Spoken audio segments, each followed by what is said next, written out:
Hi guys, welcome back to movie మంచి. గత వైభవం కన్నడ మూవీ, బట్ తెలుగులో కూడా స్ట్రీమ్ అవుతుంది. అండ్ రన్ టైం వచ్చేసి 2 hours 10 minutes. That to Amazon prime లో స్ట్రీమ్ అవుతుంది. ఒక్క లైన్ లో మూవీ స్టోరీ చెప్పుకోవాలంటే, మన హీరో హీరోయిన్స్ ప్రీవియస్ 3 జన్మల నుంచి విడిపోతూనే ఉంటారు బికాస్ ఆఫ్ డిఫరెంట్ రీజన్స్. చివరగా ఈ జన్మల వాళ్ళు కలిసారా లేదా, ఇదంతా మనం మూవీలో చూస్తాం. ఇంకా మూవీ ఎలా ఉందంటే, పడుకుంటే చంపేస్తారు. ఈ మధ్య ఒకదాని తర్వాత ఒకదాన్ని మించి ఒకటి స్లీపింగ్ పిల్స్ మూవీస్ చూస్తూనే ఉన్నా. కొన్ని మూవీస్ రన్ టైం తక్కువ ఉన్నా కానీ చూస్తున్నంతసేపు ఒకటే నిద్ర, ఒకటే గురక. చూస్తున్న ప్రతి మూవీలో కూడా ఎలాంటి ఇంట్రెస్టింగ్ సీన్స్ లేకుండా ఎట్లా రాస్తున్నారా అనిపిస్తుంది.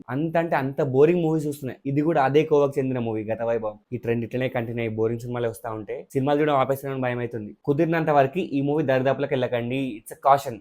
మూవీ స్టార్ట్ చేసిన ఒక 10 నిమిషాల్లో లిటరల్ గా 10 డబుల్ మీనింగ్ డైలాగ్స్ పడ్డాయి. పోనీ ఫర్గి వేసేస్తే ఫస్ట్ జన్మ అని చెప్పి ఒక స్టోరీ ఓపెన్ చేసి ఇంట్రెస్టింగ్ ఉంటదేమో అని చెప్పి చూడడం స్టార్ట్ చేసిన. అక్కడ హీరోకి ఒక రాక్షసుడి గెటప్ ఇచ్చారు. ఈ గెటప్ చూసి సగం ఇంట్రెస్ట్ చూపింది నాకైతే.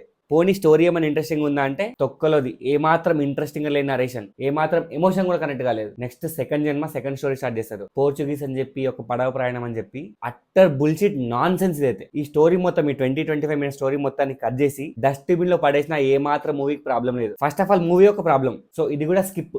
దీనికి తోడు ఈ 2 జన్మల్లో ఈ 2 స్టోరీలలో 2 సాంగ్స్ పడ్డాయి. తెలుగు సాంగ్ డబ్బింగ్ ఉంటదండి. అమ్మమ్మమ్మ. ఇంకా నెక్స్ట్ థర్డ్ జన్మ స్టోరీ స్టార్ట్ చేస్తారు. ఈ మొత్తం మూవీలో ఏదైనా కొంచెం బెటర్ ఉందా అంటే, ఎమోషనల్ గా బెటర్ ఉందంటే అది ఈ స్టోరీ.